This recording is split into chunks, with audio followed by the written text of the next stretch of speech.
On disait d'elle qu'elle n'était qu'une simple boulangère de petite ville, une femme discrète, ordinaire, qui luttait chaque jour pour maintenir à flot un commerce fragile. Pourtant, un froid matin d'automne à Santa Fe, un inconnu franchit le seuil de sa vie, déclenchant une suite d'événements si mystérieux, si impossibles à expliquer, que même ses amis les plus proches en vinrent à jurer qu'il ne pouvait s'agir que d'un miracle. Les rues du quartier historique de Santa Fe reposaient encore sous la lumière bleu-gris de l'aube. Les trottoirs de briques luisaient d'une fine couche de givre et l'air vif charriait l'odeur familière du bois de pin brûlé dans les cheminées. Sur Guadalupe Street, les vitrines restaient obscures, sauf celle de la boulangerie The Golden Loaf, d'où s'échappait une chaude lueur ambrée qui fendait la pénombre. À l'intérieur, le ronronnement d'un vieux four à gaz emplissait le silence. Des plateaux de brioche à la cannelle et de pain au levain tout juste sortis du four envoyaient dans l'air des volutes parfumées qui s'élevaient comme des rubans de vapeur.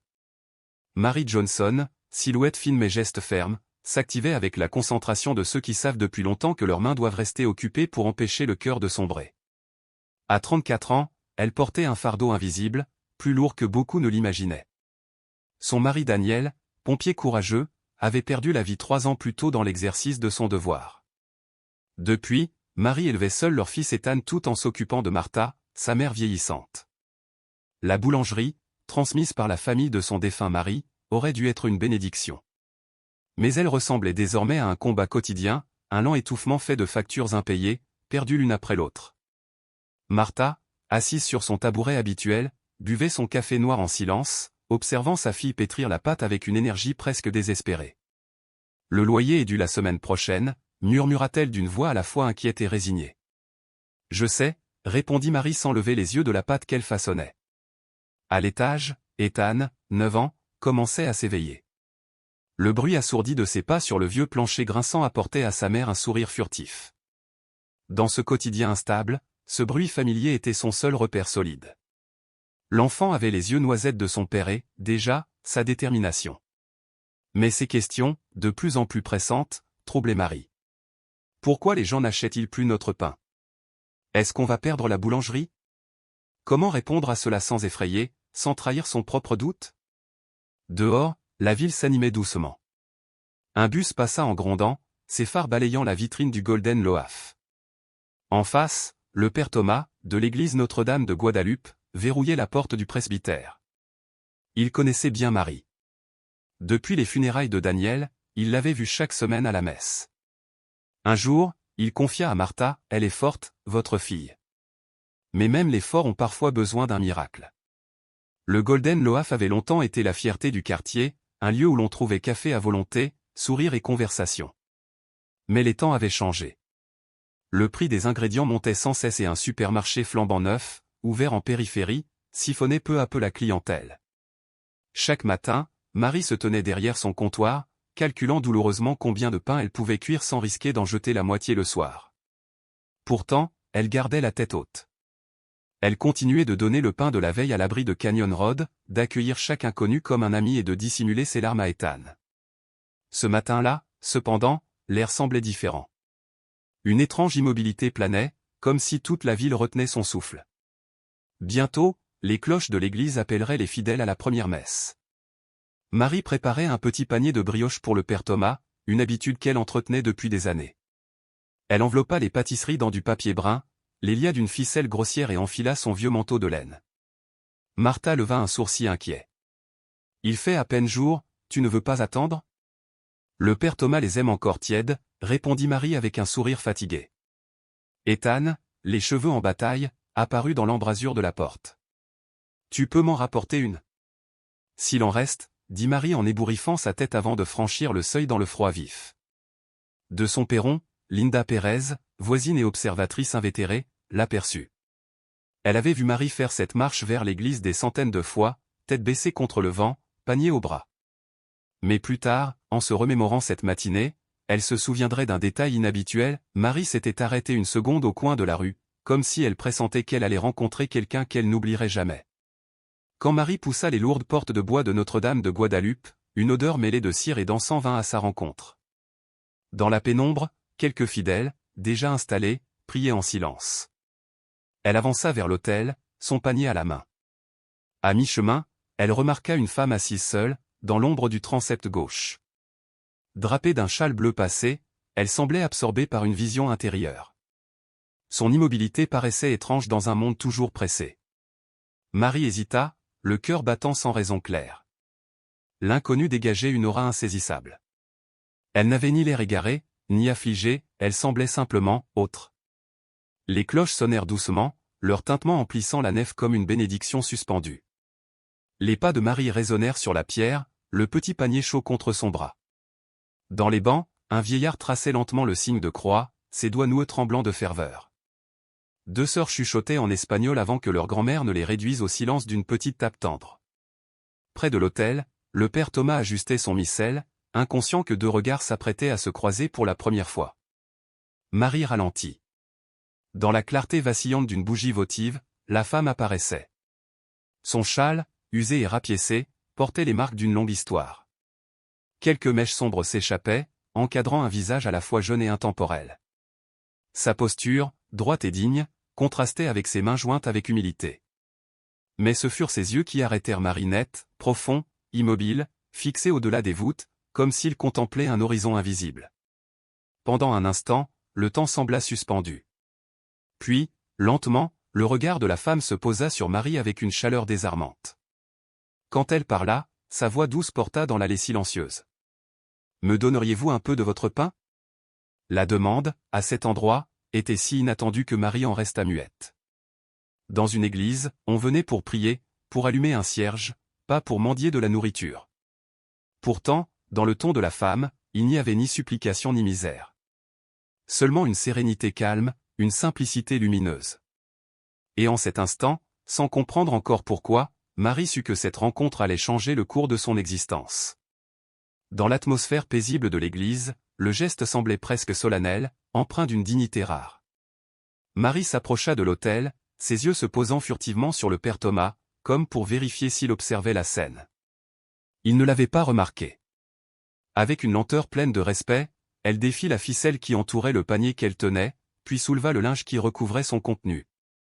Une vapeur délicate s'en échappa, enveloppant l'air d'un parfum sucré de cannelle et de vanille, comme une bénédiction invisible flottant au-dessus des cierges allumés. Elle choisit le plus petit des petits pains, dont le glaçage miroitait sous la lueur vacillante des bougies, et le déposa doucement dans les mains ouvertes de la femme assise. « Ce n'est pas grand-chose, » dit Marie d'une voix presque timide, « mais il est frais. » Les doigts de l'inconnu se refermèrent sur le pain comme si elle tenait un trésor inestimable, bien plus précieux qu'une simple pâtisserie. Son sourire, en réponse, n'avait rien de convenu ni de poli. Ce n'était pas ce sourire rapide que l'on adresse aux passants, mais une expression profonde, lumineuse, qui semblait franchir l'espace entre elle et créer un lien invisible. « Dieu multipliera ce que vous donnez », murmura la femme. Ces paroles, portées par un accent que Marie ne parvenait pas à situer, vibraient comme une mélodie ancienne. Chaque syllabe semblait imprégnée d'un poids qui ne relevait pas d'une simple conversation. Marie hocha la tête, la gorge serrée sans qu'elle sache pourquoi. Elle brûlait de demander le nom de cette femme mystérieuse, mais quelque chose en elle l'en empêchait, comme si poser cette question risquait de rompre la fragilité sacrée de l'instant. Du fond de l'église, l'organiste commença à jouer doucement, emplissant l'espace d'une musique discrète. Hésitante, Marie poursuivit son chemin vers l'autel et déposa le reste des petits pains près de la statue de Notre-Dame de Guadalupe. Elle s'agenouilla un instant, fit le signe de croix, mais son esprit s'était envolé loin de la prière. L'image de la femme au châle bleu restait suspendue dans ses pensées, insaisissable et pourtant obsédante, comme un écho qui refusait de se taire. Quand la messe prit fin, les fidèles se dirigèrent vers les portes latérales, serrant la main du père Thomas avant de sortir.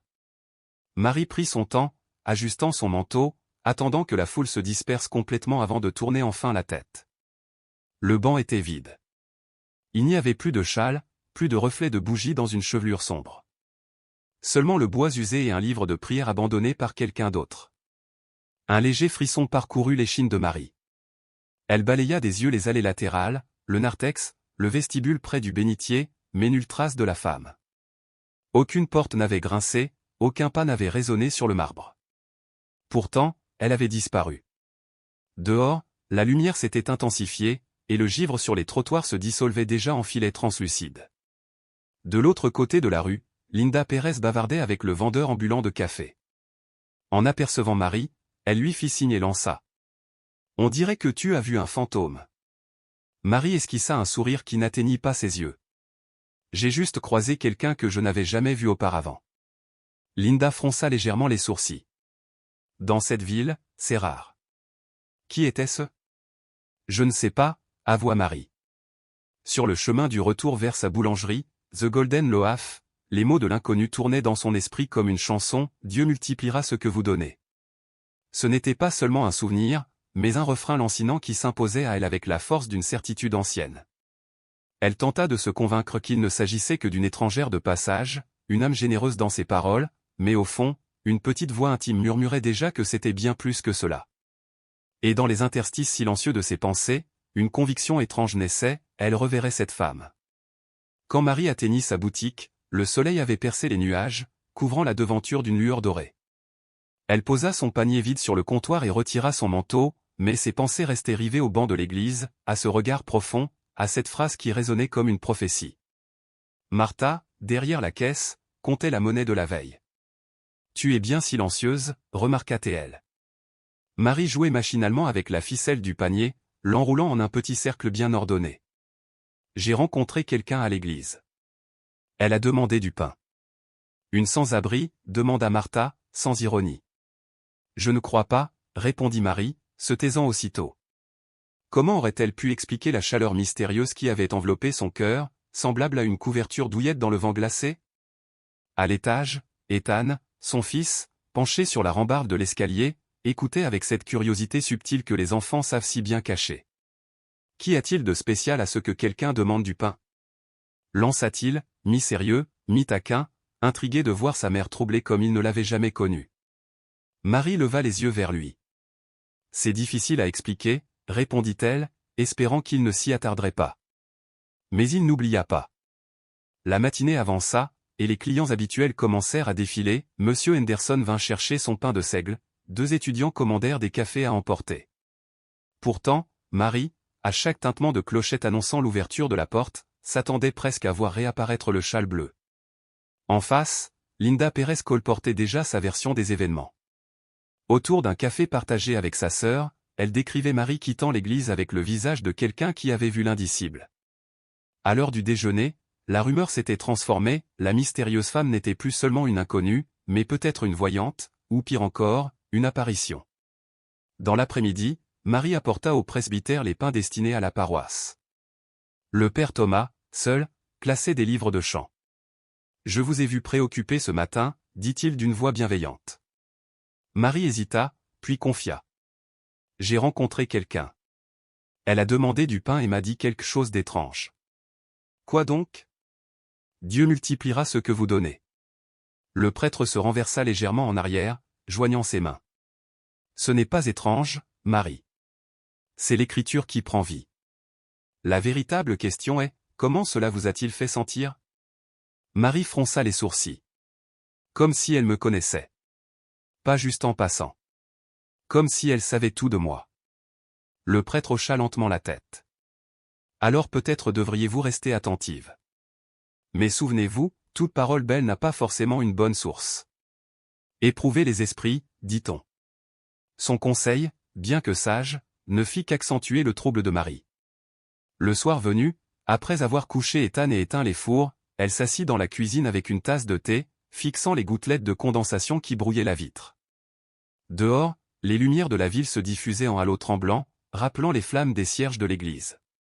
Elle essaya d'imaginer la femme parcourant Santa Fe, louant une chambre quelconque, vivant une existence ordinaire. Mais l'image refusait de se matérialiser. Pendant ce temps, ailleurs en ville, Linda chuchotait au téléphone avec une amie du conseil paroissial. Le père Thomas dit que Marie a parlé avec quelqu'un de nouveau à l'église, glissa-t-elle. Personne ne sait qui c'est. Peut-être une simple passante, ou peut-être autre chose. Le lendemain matin, quand Marie descendit, Ethan était déjà installé à la table, avalant son bol de céréales. Entre 2 cuillerées, il demanda. « Tu crois que tu la reverras ?» Marie s'arrêta net, surprise. « Pourquoi tu dis ça ? » Parce que tu penses encore à elle. Je le vois. Tu as ce regard quand tu fixes le vide. Elle rit doucement, un rire fragile. Peut-être. Je ne sais pas. Mais au fond d'elle, la certitude grandissait déjà, si la femme au châle bleu réapparaissait, elle ne la laisserait pas s'évanouir sans réponse. Ce que Marie ignorait et ce que toute la ville de Santa Fe ignorait aussi, c'est que la curiosité, une fois semée, pousse plus vite que la peur. Et dans son cœur, cette graine venait d'éclore, portant en elle un mystère qui allait bientôt bouleverser sa vie. Le dimanche suivant se leva clair et tranchant, avec ce froid si particulier de l'hiver à Santa Fe où la lumière du soleil, bien qu'éblouissante, semble plus glaciale que l'ombre. Marie, incapable de trouver le sommeil, était éveillée depuis longtemps déjà. Une inquiétude sourde la travaillait, une intuition qu'un imprévu, peut-être même une épreuve, l'attendait. Elle avait préparé une fournée de petits pains de blé au miel, les avait enveloppés dans un torchon propre, puis avait enfilé son manteau de laine avant d'emprunter le chemin familier menant à l'église Notre-Dame de Guadalupe. À l'intérieur, l'atmosphère était encore plus silencieuse qu'à l'ordinaire, le premier groupe de fidèles n'ayant pas encore pris toute sa place.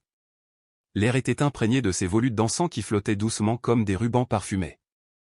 En avançant dans l'allée, Marie se surprit à scruter les bancs, sans même s'en rendre compte.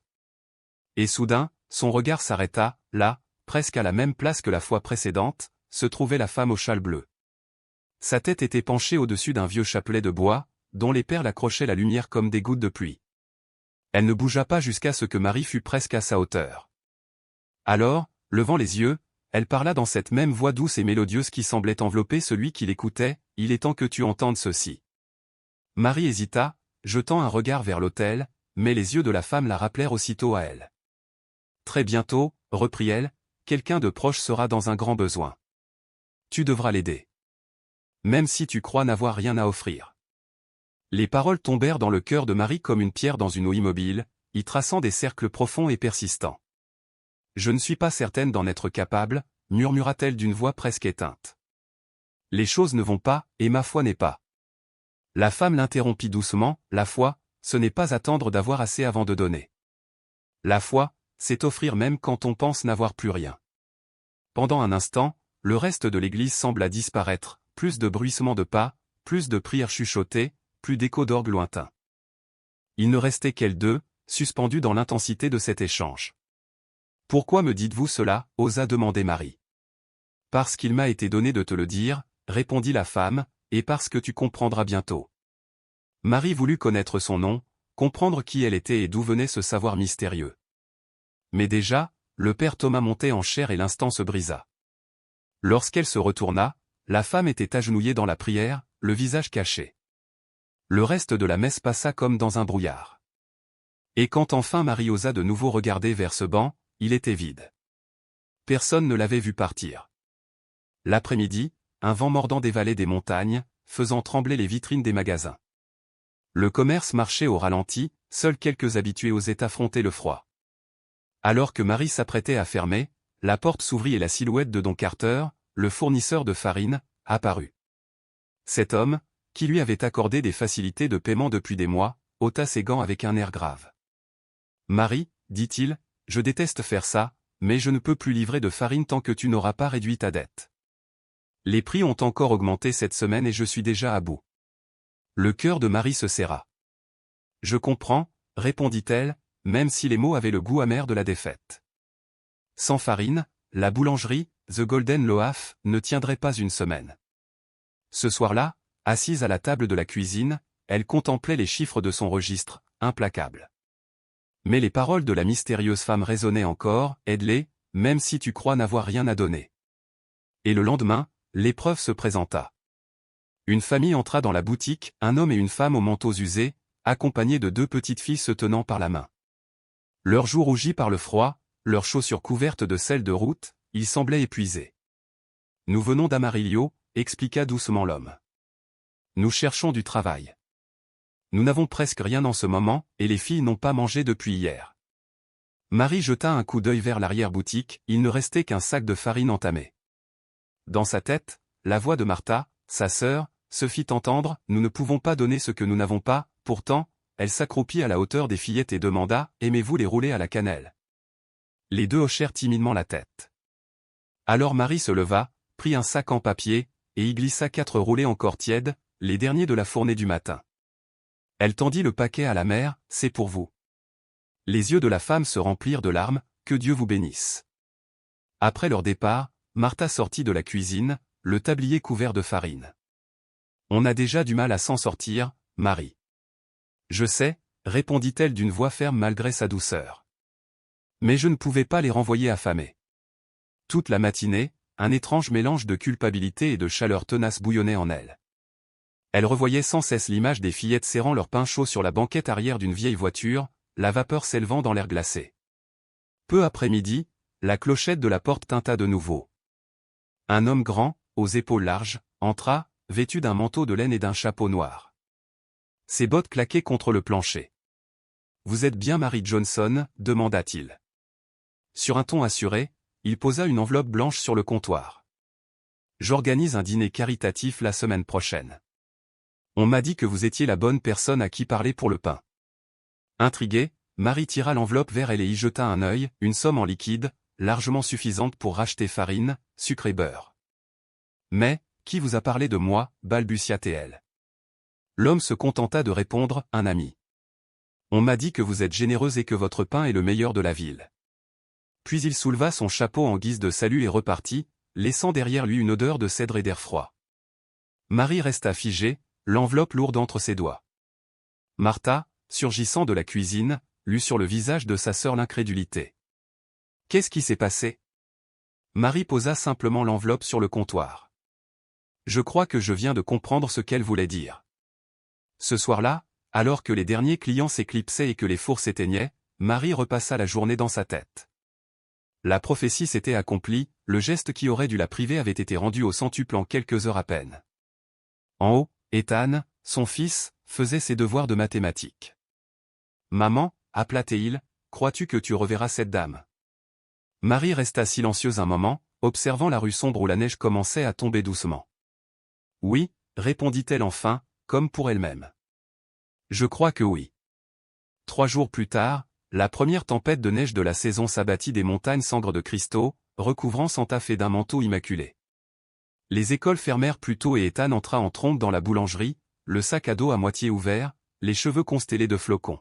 « Reste à l'intérieur », le prévint Mary en jetant un coup d'œil au trottoir glacé. « Je suis sérieuse, Ethan. » Mais les enfants de 9 ans savent toujours tester les limites des règles.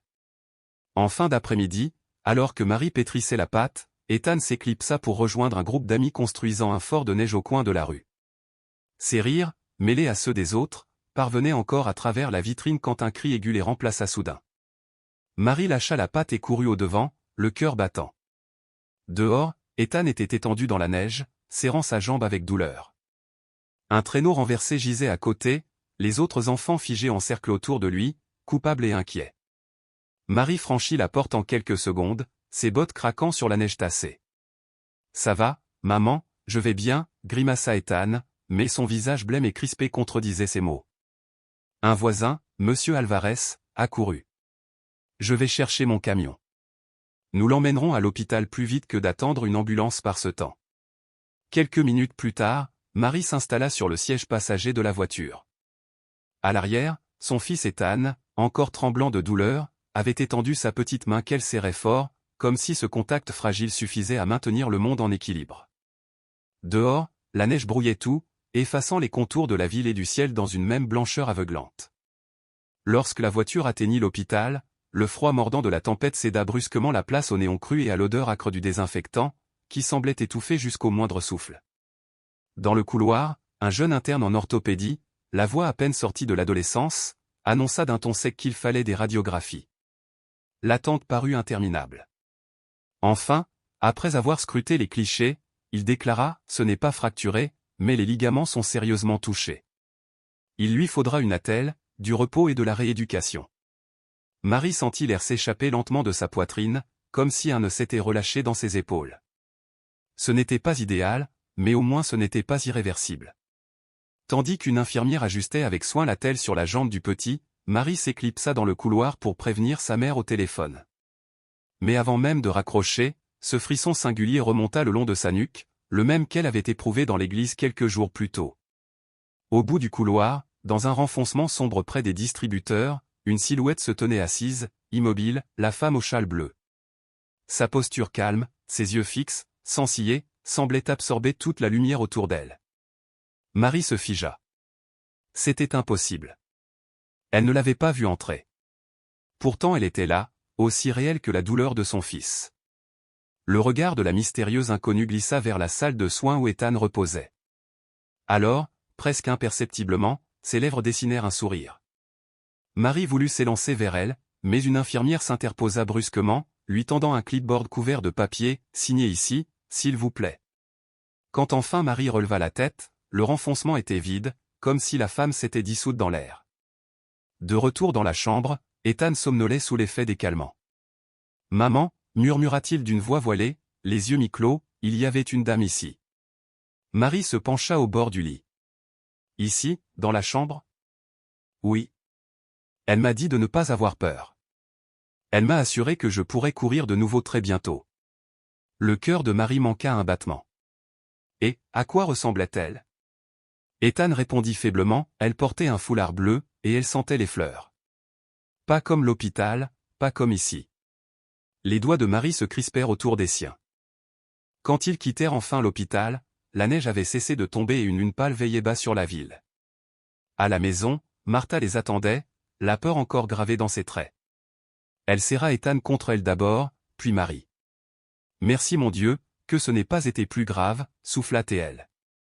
Mais ses yeux fouillaient déjà ceux de sa fille. « Tu l'as encore vue, n'est-ce pas » Marie détourna légèrement le regard. « Pas directement. » Mais Ethan dit qu'elle lui a parlé. Cette nuit-là, une fois Ethan endormi, Marie resta longtemps debout devant la fenêtre du salon de la boulangerie, le Golden Loaf.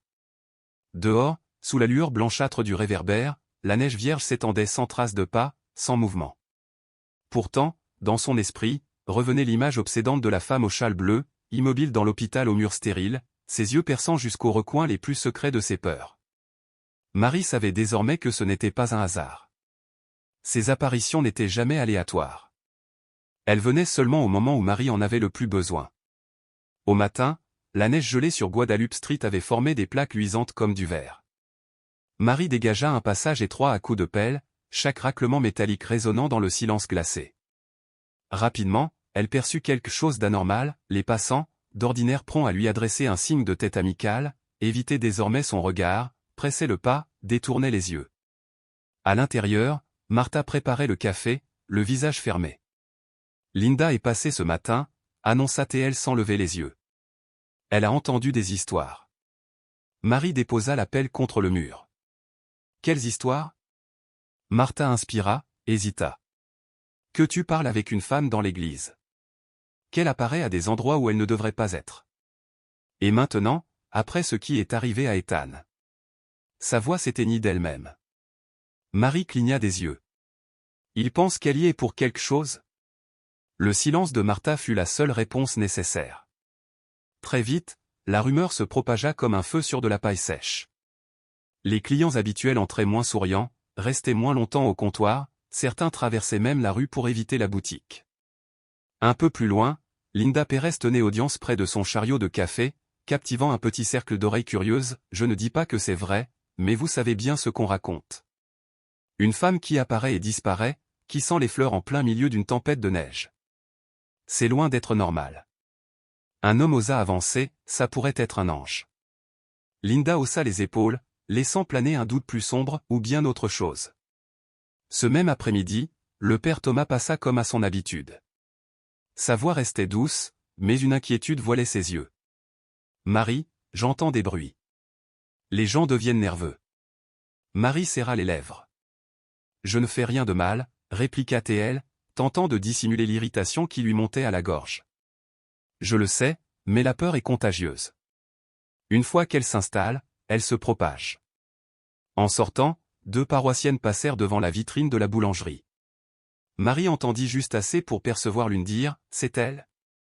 Celle que la dame visite. L'autre se signa aussitôt. Le soir, la boutique fut plus silencieuse qu'elle ne l'avait jamais connue. Dans la caisse, il n'y avait guère de quoi assurer les fournitures du lendemain. Marie s'assit à une table vide, le doigt caressant machinalement les nervures du bois. D'en haut, la voix d'Ethan retentit « Maman, tu es fâchée ?» Elle secoua la tête, même s'il ne pouvait la voir. « Non, mon chéri. » Mais en vérité, elle bouillait. Elle en voulait aux rumeurs qui transformaient des voisins en étrangers. Elle en voulait à cette défiance collective qui menaçait de fissurer ses propres certitudes. Cette nuit-là, le vent se leva, faisant vibrer les vitres de la boutique. Dehors, la rue plongeait dans une ombre épaisse, la neige reflétant à peine le halo du lampadaire. Marie ferma la porte à clé, tira les rideaux, mais le sentiment d'être observée persista. Pas de manière menaçante, plutôt comme si un regard invisible veillait. Dans la cuisine à l'étage, Martha remuait une marmite de soupe. « Tu ne peux pas leur montrer que tu es ébranlée, dit-elle enfin. Marie répondit, « C'est difficile quand on a l'impression que tout le monde nous croit maudites. » Martha soupira. « Ils ne savent pas ce que tu as vu. Et peut-être qu'ils ne sont pas prêts à le savoir. » Dans le silence qui suivit, Marie repensa à la femme au châle bleu, sereine, inébranlable, insensible au jugement d'autrui. Peut-être ces visites n'avaient-elles qu'un but, la préparer à cette épreuve, lui apprendre à tenir bon lorsque le monde vous tourne le dos. Dehors, une voiture passa lentement, ses pneus crissant sur la glace. Dans la nuit, un parfum subtil de rose lui parvint soudain, absurde et merveilleux dans l'air glacé de l'hiver. Le lendemain s'éveilla enveloppé d'un brouillard pâle, qui donnait au réverbère l'air d'orbe flottant suspendu dans l'espace. Marie ouvrit la boulangerie en silence, le carillon de la porte résonnant comme un écho dans la rue déserte. Elle venait à peine d'arranger une corbeille de pain au levain dans la vitrine lorsqu'elle aperçut, de l'autre côté de la rue, une silhouette immobile. Le châle bleu. La femme était là, droite comme une statue, le brouillard s'enroulant autour d'elle comme une écharpe vivante. Elle ne tremblait pas, bien que le froid fût assez vif pour engourdir les doigts en quelques minutes. Ses yeux, sombres et pénétrants, traversèrent le voile de brume jusqu'à croiser ceux de Marie. Le cœur battant, Marie sortit, la morsure glaciale lui piquant les joues. Le feu tricolore au coin passa du rouge au vert, mais la femme ne bougea pas. Ce ne fut qu'une fois Marie arrivée au bord du trottoir qu'elle fit un pas, puis un autre, traversant la rue avec une lenteur solennelle. Elle poussa la porte de la boulangerie et entra. Ses yeux parcoururent l'endroit comme si elle y était déjà venue, le comptoir de bois poli, les paniers de miches encore chaudes, l'odeur persistante de cannelle. Marie, tremblante, ne savait si elle devait parler la première. Finalement, d'une voix plus ferme qu'elle ne se croyait capable, elle dit « Je vous attendais ». Dans le silence feutré de la petite boutique, la femme leva les yeux vers Marie et, d'une voix douce mais empreinte d'une gravité qui emplissait toute la pièce, dit calmement « Moi aussi, je t'attendais ». Sous les plis de son châle bleu, elle sortit une fine chaîne d'argent au bout de laquelle pendait un médaillon délicat, à peine plus grand qu'une pièce de monnaie, gravé de l'image de Notre-Dame de Guadeloupe. La lumière vacillante de l'endroit semblait se poser mystérieusement sur ce bijou, le faisant luire d'un éclat presque surnaturel, alors même qu'aucun rayon de soleil ne parvenait jusqu'ici. La femme tendit l'objet vers Marie et ajouta simplement « C'est pour toi ». Lorsque Marie referma ses doigts autour du métal froid, une chaleur inattendue se répandit dans sa paume, comme si la médaille respirait d'une vie propre. Sa gorge se serra, incapable de prononcer un mot. Mais déjà la femme expliquait, le regard fixé sur elle avec une intensité qui ne laissait aucune échappatoire, parce que tu es appelé à marcher plus loin que tu ne l'imagines. Ce médaillon te rappellera qui marche à tes côtés. L'instinct de Marie aurait été de protester, d'évoquer son fils Ethan, la boulangerie à tenir, sa mère âgée qu'elle ne pouvait laisser seule, mais la femme la coupa doucement, tu n'as pas besoin de savoir maintenant. Quand le moment viendra, tu feras le pas, elle marqua une brève pause avant de poursuivre, tu dois aller à la basilique de Los Angeles. Là-bas, tu comprendras ce que tu ne peux pas encore voir. Marie crut d'abord avoir mal entendu. La basilique ? Los Angeles ? Comment partir ainsi alors que sa vie tenait à un équilibre si fragile ? Je ne peux pas simplement abandonner tout cela, j'ai des responsabilités. Mais la femme répondit avec un calme désarmant, la foi ouvre des chemins que la raison ne peut concevoir. Ces mots tombèrent sur Marie comme des flocons de neige, légers et silencieux mais impossibles à ignorer. Elle voulut demander son nom, un détail concret auquel se raccrocher, mais déjà la mystérieuse femme se dirigeait vers la porte. « Attendez » cria Marie en avançant d'un pas, « dites-moi au moins qui vous êtes. » La femme se retourna une dernière fois, son visage indéchiffrable, et répondit, « Tu le sais déjà. » Puis elle disparut dans la brume, engloutie par le brouillard hivernal. Marie resta figée au milieu de la boutique, le cœur battant à tout rompre, le médaillon brûlant presque contre sa peau. Martha surgit alors de l'arrière-cuisine, essuyant ses mains farineuses sur son tablier. « Qui était-ce » demanda-t-elle.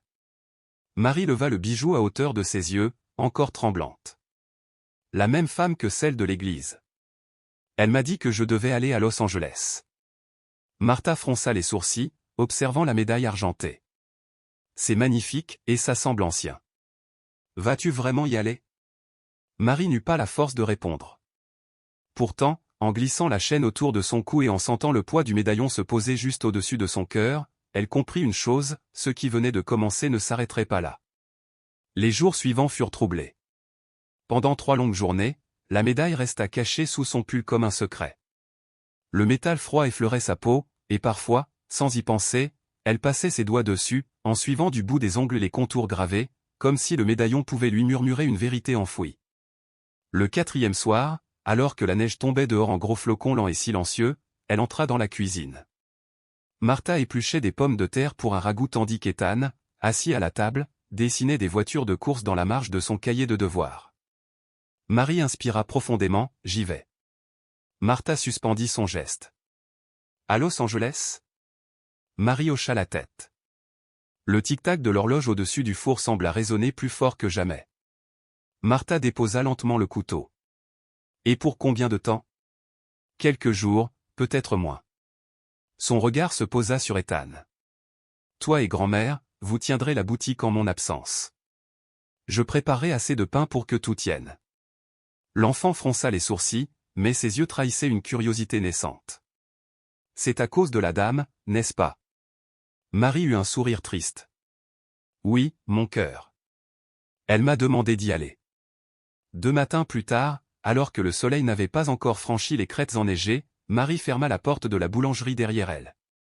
Sa respiration formait de petits nuages dans l'air glacé. Elle n'avait emporté qu'un sac léger, quelques vêtements, son portefeuille, et surtout le médaillon réchauffé par sa poitrine. Au terminal de bus, l'odeur de diesel se mêlait à celle du café brûlant. Marie prit place près d'une fenêtre, au fond. Le moteur vrombit et le bus s'ébranla hors de Santa Fe. Par la vitre, elle observa les maisons d'adobe s'effacer peu à peu dans la brume. Un vieil homme coiffé d'un large chapeau de paille vint s'asseoir à ses côtés. Son regard tomba sur le médaillon qui dépassait légèrement de son pull. « Guadalupe, dit-il simplement. Tu vas la voir ? » Marie hésita, puis inclina la tête. L'homme eut un petit rire bienveillant. Les gens y vont pour 1000 raisons. Certains demandent quelque chose, d'autres viennent seulement dire merci. Et il reporta son regard vers la route, comme si rien de plus n'avait besoin d'être dit. La route se déroulait, interminable, entre les sommets blancs des montagnes, les étendues désertiques parsemées d'arbustes secs, et les ponts jetés au-dessus de rivières gonflées par les neiges fondantes. À chaque arrêt, de nouveaux voyageurs montaient, une mère berçant son bébé endormi, 2 ouvriers échangeant des plaisanteries en espagnol, une adolescente perdue dans sa musique trop forte. Près de Flagstaff, une vendeuse de tamales grimpa à bord, et bientôt l'air du bus fut saturé du parfum chaud de masa et de porc épicé.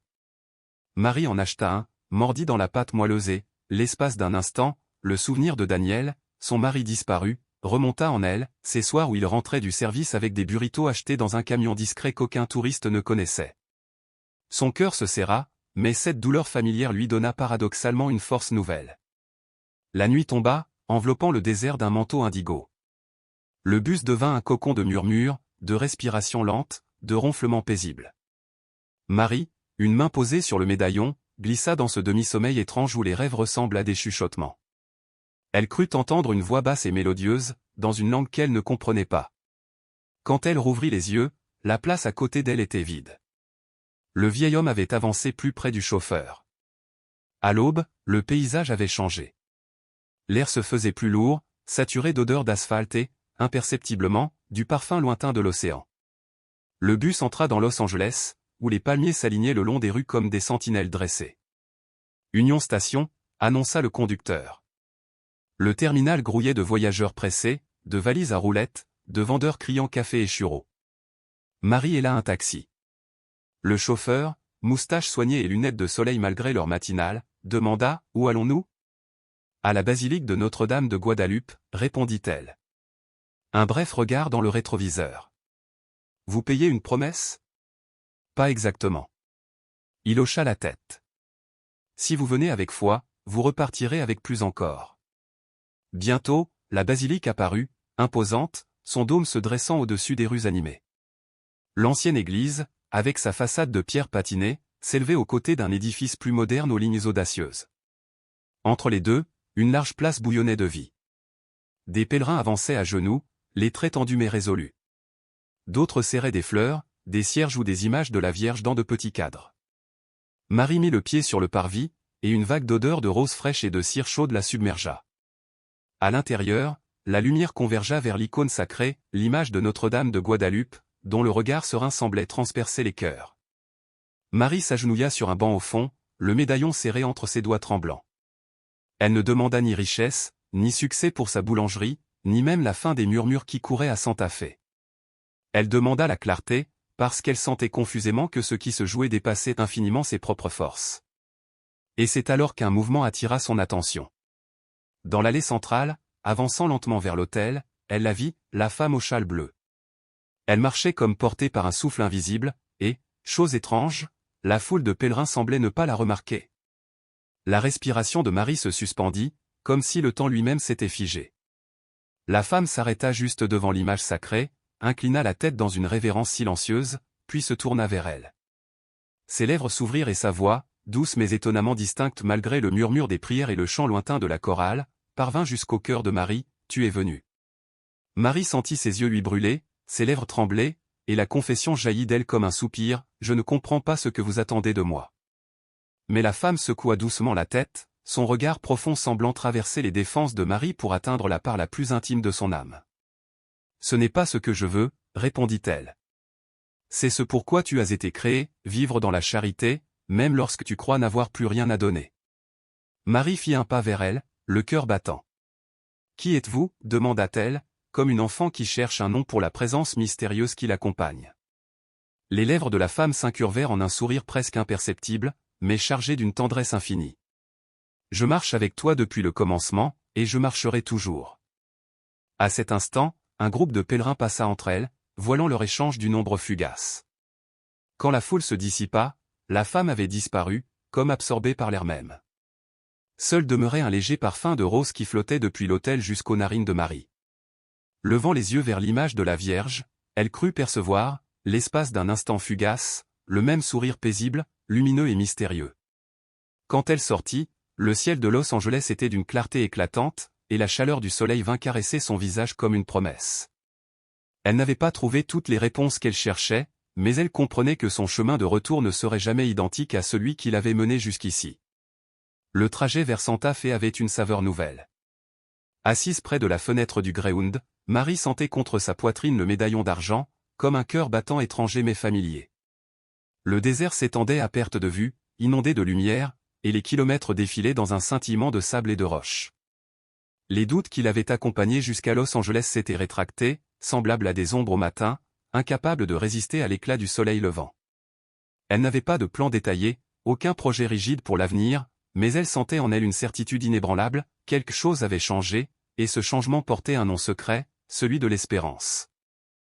Quand l'autocar entra enfin dans la gare de Santa Fe, elle aperçut Ethan sur le quai, le bonnet de travers, son visage rayonnant d'un large sourire. Avant même qu'elle n'ait posé son sac, il se jeta dans ses bras avec l'élan impatient des retrouvailles. « Tu m'as manqué » murmura-t-il, enfouissant son visage dans son manteau. « Toi aussi, mon champion » répondit Marie en le serrant si fort qu'elle craignait de ne plus pouvoir le lâcher. Ensemble, avec Martha qui les attendait également, ils rentrèrent chez eux par des rues blanchies d'une neige récente. C'était le même quartier qu'elle avait quitté, les mêmes murs d'adobe et les mêmes cheminées fumantes, mais chaque détail lui paraissait transfiguré. La lumière du soir embrassait les façades comme une bénédiction, le parfum du bois brûlé s'élevait en volutes chaudes, et le craquement régulier des pas sur la neige battue résonnait comme une musique nouvelle. Le lendemain, Marie ouvrit le Golden Loaf à l'aube, plutôt que d'habitude. Elle pétrit et enfourna plus de pain que ne le nécessitaient ses commandes de la semaine, obéissant à un élan intérieur qu'elle ne pouvait ignorer. Quand les premiers fournés refroidirent, elle prépara plusieurs sacs en papier qu'elle mit soigneusement de côté. Vers la fin de la matinée, elle aperçut M. Harris, un vieil homme qui tirait péniblement un chariot rempli de bouteilles vides. Marie sortit aussitôt. « Monsieur Harris, venez donc une minute. » L'homme hésita au seuil, secouant la neige de ses bottes, puis Marie lui tendit un sac contenant 2 miches de pain encore tièdes. « Combien je vous dois » demanda-t-il, les sourcils froncés. « Rien » répondit-elle simplement. « C'est pour vous. » L'étonnement dans ses yeux se transforma en un sourire sincère qui illumina son visage fatigué. « Vous êtes une bénédiction, Marie Johnson. » Cet échange modeste devint le premier d'une longue série. Une jeune mère débordée repartit un jour avec un sac de brioche à la cannelle. Un ancien soldat en veste élimée se vit offrir une tasse de café fumant et une viennoiserie sans rien payer. D'abord, Martha observa tout cela depuis l'arrière du comptoir, les bras croisés. « Tu donnes beaucoup de pain », remarqua-t-elle un après-midi. Marie répondit simplement, « Je sais. Et pourtant, j'ai le sentiment que je ne manquerai jamais. » Elle avait raison. À la fin de la semaine, un phénomène inattendu commença, les commandes augmentèrent. Des clients qui n'avaient plus franchi la porte de la boulangerie depuis des mois revinrent, non par pitié, mais parce qu'ils avaient entendu parler de ce que Marie faisait, et voulaient y participer. Un après-midi, un camion de livraison s'arrêta devant le Golden Loaf. Un jeune livreur en descendit avec sur l'épaule un sac de 50 kilos de farine. Marie fronça les sourcils. « Vous vous trompez d'adresse, dit-elle. » Mais le garçon secoua la tête. « Non, c'est bien pour le Golden Loaf. »« Déjà payé. »« Pas de nom. » Martha arqua un sourcil. « On dirait que quelqu'un veille sur nous. » Les surprises ne s'arrêtèrent pas là. Une semaine plus tard, Marie reçut une lettre officielle de la banque. Son prêt, longtemps source d'angoisse, avait été entièrement réglé. Pas d'explication, pas de donateur mentionné. Elle resta longtemps assise, la lettre tremblant entre ses doigts, les larmes brouillant sa vue. Le même après-midi, Ethan franchit la porte de la boulangerie en bondissant, son boitement presque imperceptible. « Devine quoi, maman » s'écria-t-il, essoufflé. « Le docteur dit que je n'ai plus besoin de thérapie. Ma jambe est totalement guérie. » Marie s'agenouilla pour plonger son regard dans celui de son fils.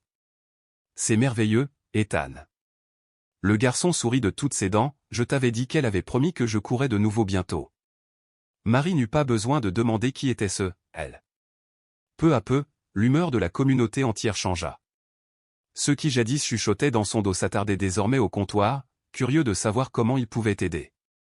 Même Linda Pérez, jadis source de rumeurs blessantes, franchit un jour la porte, le visage marqué par la honte, une enveloppe d'argent serrée dans la main. « C'est pour la boutique, » murmura-t-elle. « Je crois que je me suis trompée sur toi. » Marie l'accueillit sans la moindre amertume. « Merci, Linda.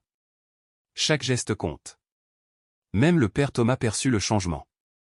Un dimanche, du haut de la chaire, il prêcha sans nommer personne, « La foi n'est pas un sentiment, c'est un acte. Du pain pour l'affamé, de la tendresse pour le solitaire.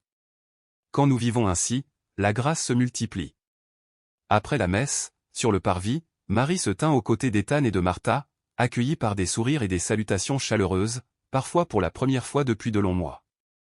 Un soir, alors qu'elle fermait la boulangerie, un jeune homme apparut sur le pas de la porte. C'était le livreur de farine, mais elle ne l'avait pas reconnu sans sa veste de travail.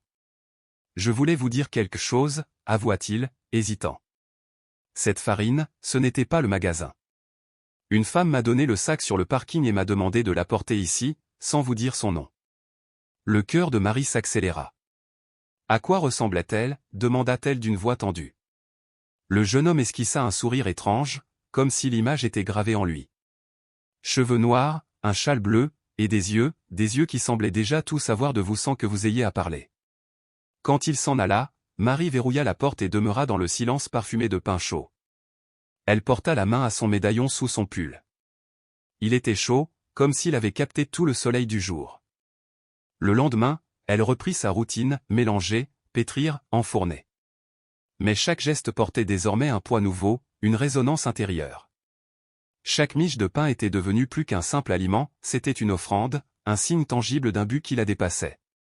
La femme au châle bleu ne réapparut pas, mais Marie sentait sa présence dans chaque don anonyme, dans chaque sac de provisions arrivé sans explication, dans chaque journée où il y avait juste assez pour répondre aux besoins. Ethan le ressentait aussi. « C'est comme si elle était encore là », dit-il un soir en essuyant les assiettes. Marie répondit doucement, « Elle l'est. Peut-être pas de la façon dont on l'attend, mais elle l'est. » L'hiver desserra lentement son étreinte sur Santa Fe. Les ciels lourds s'éclaircirent pour laisser place à de longues après-midi dorées, où le soleil s'étirait sur la plaza comme une couverture bienveillante. Au Golden Loaf, l'air s'emplissait du parfum rassurant de la pâte levée et du murmure apaisant d'une communauté retrouvant son unité. La boulangerie n'était plus seulement une boutique, elle était devenue un lieu où l'on venait non seulement acheter du pain, mais s'attarder, partager des histoires, transmettre à d'autres une bonté qu'on avait soi-même reçue. Sur le comptoir, un bocal marqué « Pour ceux qui en ont besoin » se remplissait plus vite que Marie ne pouvait en distribuer le contenu, pièces, billets pliés, cartes cadeaux déposées en silence. Ethan, après l'école, aidait derrière le comptoir, apportant du café aux anciens clients avant qu'ils n'aient à le demander. « On fait partie de quelque chose de plus grand maintenant », dit-il un soir à sa mère, le tablier poudré de farine. Martha l'avait remarqué, elle aussi. Un dimanche matin, elle déclara « Tu te rends compte à quel point cet endroit est différent.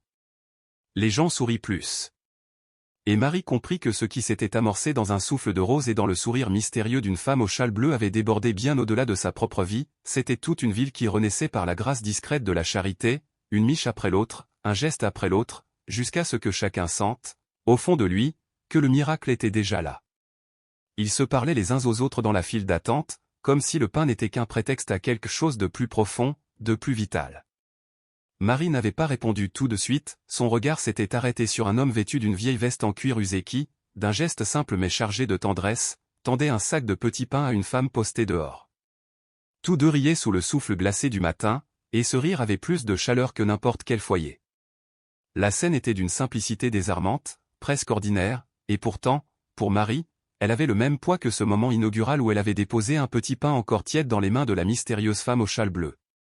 Cette offrande première, presque insignifiante aux yeux du monde, avait déclenché une onde invisible qui désormais dépassait largement les murs de sa boulangerie, le Golden Loaf, et même les limites de Santa Fe.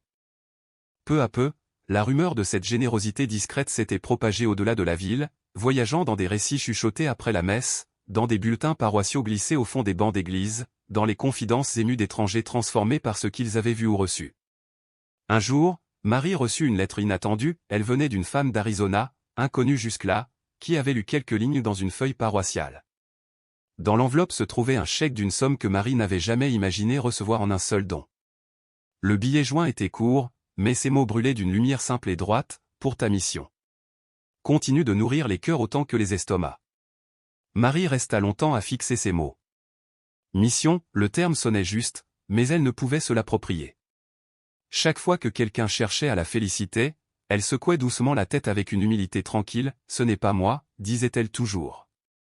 C'est lui, et c'est la dame qui m'a envoyé. À l'approche de l'anniversaire de son voyage à Los Angeles, Marie ressentit le besoin de marquer ce souvenir.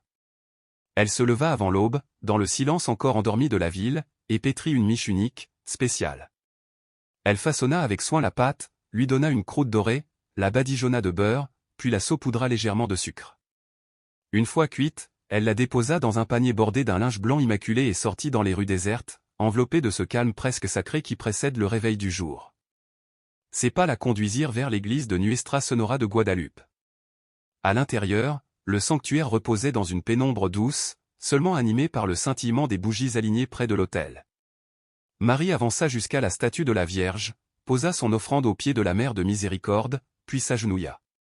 Elle ne formula aucune demande, ne déroula aucune liste de besoins ou de peurs. Elle murmura seulement un mot, « Merci ». Et elle laissa le silence l'envelopper comme une étreinte. C'est alors qu'un parfum subtil de rose flotta dans l'air, presque irréel. Marie ferma les yeux, et, à travers les vitraux, elle sentit la tiédeur du soleil naissant l'inonder de couleurs. Dans cette clarté fragile, il lui sembla entendre une voix douce, ferme, d'une familiarité désarmante qui lui soufflait, continue à marcher dans la foi. Quand elle rouvrit les yeux, l'église était redevenue ordinaire, silencieuse, vide. Mais son cœur, lui, s'était rempli d'une certitude inébranlable, le chemin ne faisait que commencer. Dans les semaines qui suivirent, Marie vit quelque chose de prodigieux se déployer sous ses yeux. Les gestes de bonté ne venaient plus seulement d'elle. Ils s'étaient multipliés comme des graines invisibles qui germaient partout dans le voisinage. Les clients, en achetant leur pain, en prenaient désormais un de plus pour l'offrir à un inconnu. Les enfants, les poches pleines de pièces de monnaie, venaient déposer avec sérieux quelques quarts de dollars dans le bocal des dons. Les voisins, autrefois si absorbés par leur propre lutte, prenaient désormais le temps de vérifier si l'autre allait bien, de passer une soupe chaude, de tendre un mot réconfortant. C'était comme si l'esprit qui avait marché à ses côtés, guidé ses pas et inspiré ses gestes, s'était répandu sur toute la communauté, marchant maintenant avec eux, à travers eux. Alors, le Golden Loaf n'était plus simplement une boulangerie. C'était devenu un signe vivant, un témoignage vibrant que le simple fait de tendre un morceau de pain à un étranger pouvait ouvrir la porte au miracle, transformer le battement d'un quartier, changer la respiration même d'une ville. Le pain s'était mué en sacrement quotidien, en parabole incarnée. Et tous ceux qui savaient regarder comprenaient la leçon, le divin ne se révèle pas toujours dans le fracas des grandes manifestations, ni dans l'éclat de prodiges spectaculaires. Parfois, il vient en silence, enveloppé dans un châle bleu, prononçant des mots simples qui continuent à résonner longtemps après qu'ils ont été murmurés. Marie, elle, continua de cuire, de pétrir, de donner, inlassablement. Elle poursuivit sa route, convaincue, au fond d'elle-même, que cette femme au voile bleu la suivait encore, l'accompagnait, non seulement elle, mais tous ceux qui avaient été touchés par l'onde née de ce premier geste offert. Car les miracles ne sont pas faits pour être possédés, enfermés comme des trésors jaloux, ils sont destinés à circuler, à être partagés, transmis, multipliés de main en main et de cœur en cœur. Dans la simplicité d'un pain chaud donné avec amour, Marie avait découvert que la grâce, quand on la laisse couler, devient contagieuse et qu'elle a le pouvoir d'éveiller une communauté tout entière.